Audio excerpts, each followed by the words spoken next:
pessoal, boa noite, bom dia, boa tarde, para a hora que vocês forem assistir esse vídeo.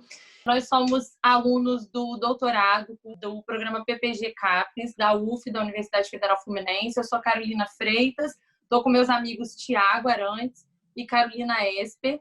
E a gente hoje propôs um debate, né? A gente propôs um vídeo interativo e um vídeo que a gente fale um pouco sobre saúde mental nessa pandemia, né? E a gente convidou uma pessoa muito especial, pessoalmente e profissionalmente, e o Tiago vai apresentar essa pessoa para vocês. Então, a psicóloga Cristiane Valente, ela é psicóloga sistêmica, arteterapeuta, musicoterapeuta, é psicóloga familiar, especialista em dependência química, e ela é coordenadora do espaço Subjetivação, também coordenadora do GAS, que é Grupo de Aula Sistêmica, Aula-Sessão.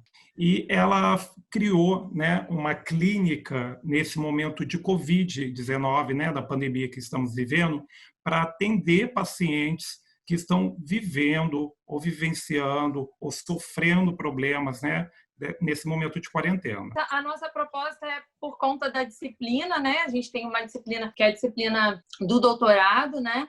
E aí a proposta é fazer um vídeo para a população onde a gente fale um pouquinho sobre saúde mental. E aí a nossa ideia foi convidar uma pessoa super gabaritada para isso, né, Tiago e Carol? Então a gente convidou a Cris e a gente quer agradecer muito, Cris, pela sua disponibilidade, tá?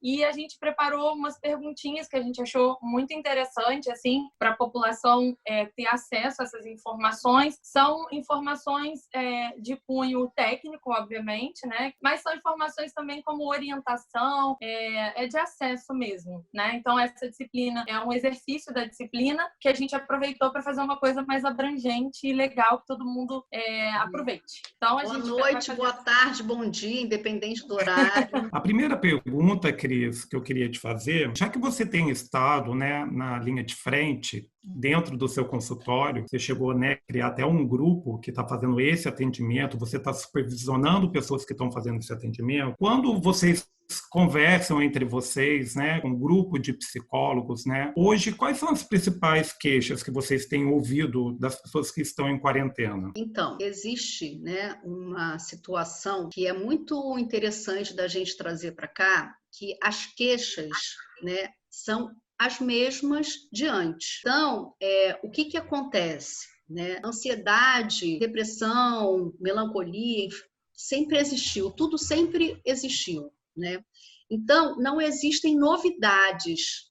Não existem novidades. O que existe são as mesmas situações em maior número. É o seguinte, Cris, nós vimos numa reportagem que alguns países europeus estão passando por uma síndrome que se chama Síndrome da Cabana, onde as pessoas, elas antes estavam reclusas em suas casas devido ao período de isolamento social, e agora, com a reabertura, as pessoas não querem sair das suas casas, elas continuam com os sentimentos de frustração, ansiedade e estresse, e não querem ter o novo normal, elas querem continuar reclusas em suas casas.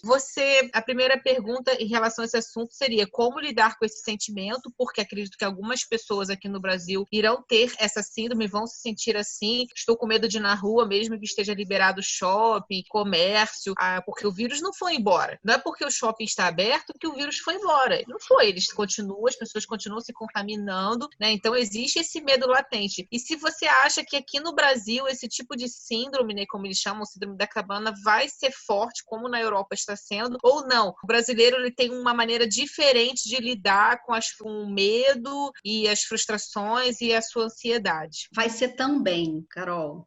Não vai ser assim, vai ser também, né? Porque, como eu falei anteriormente, nós não estamos na Europa, a gente está no Brasil. Então, é até um pouco assim, blasé, né? E chique, síndrome da cabana. Como é que a gente fala do baile funk que teve anteontem na Baixada Fluminense, que tinha uma galera, assim, muita gente bebendo, nem aí. Então, assim, acho que a gente, né, o brasileiro, ele é muito flexível.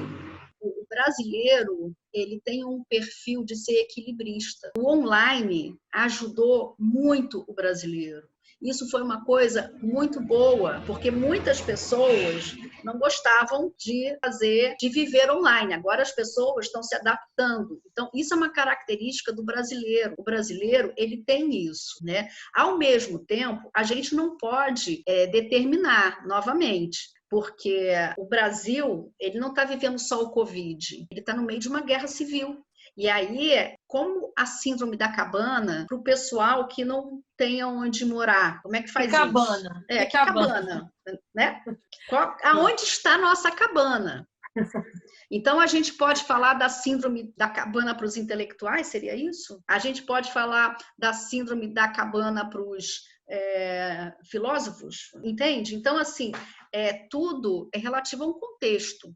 O nosso contexto, ele é muito comprometido.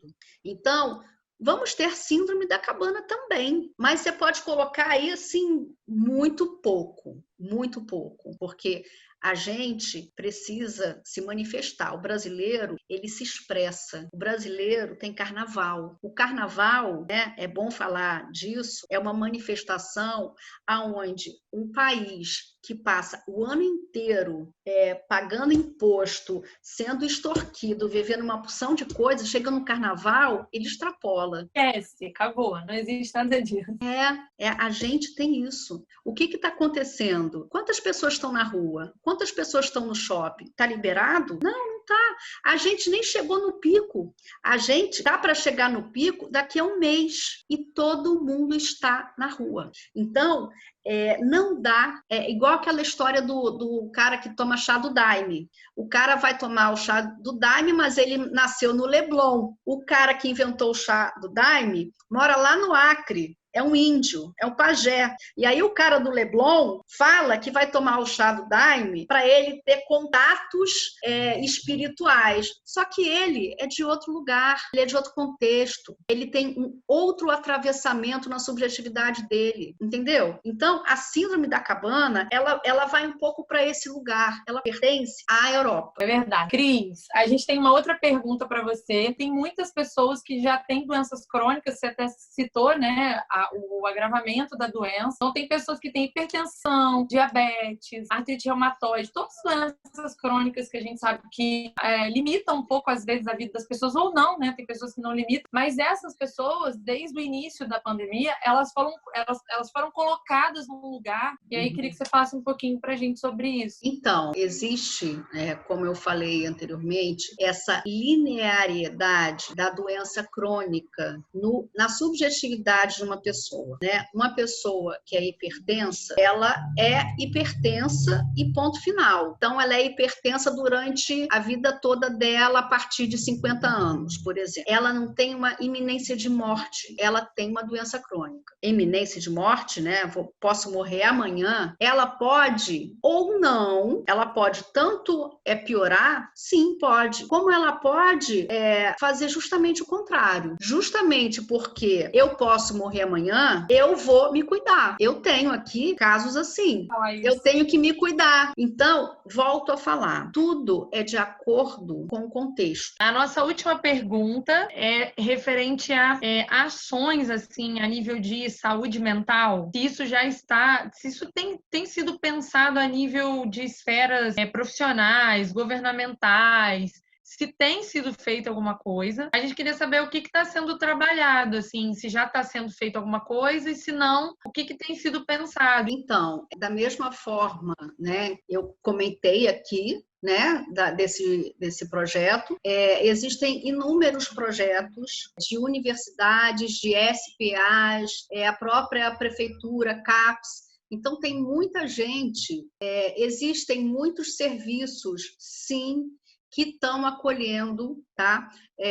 As pessoas que estão fazendo transtornos ou tendo sintomas, ou pessoas mesmo que já têm o seu tratamento pregresso. Então, tem sim, tá? A própria prefeitura também existe, CAPES existe. Então, existe essa mobilização, sim, tá? Acho que essa proposta ela é bem pertinente, né? O que vocês estão fazendo quando vocês trazem um debate como esse? Então, é isso, a gente vê a nossa responsabilidade nesse momento agora. Tá ótimo. Obrigada, Cris. Tá ótimo. Obrigada, Cris. Obrigada, gente.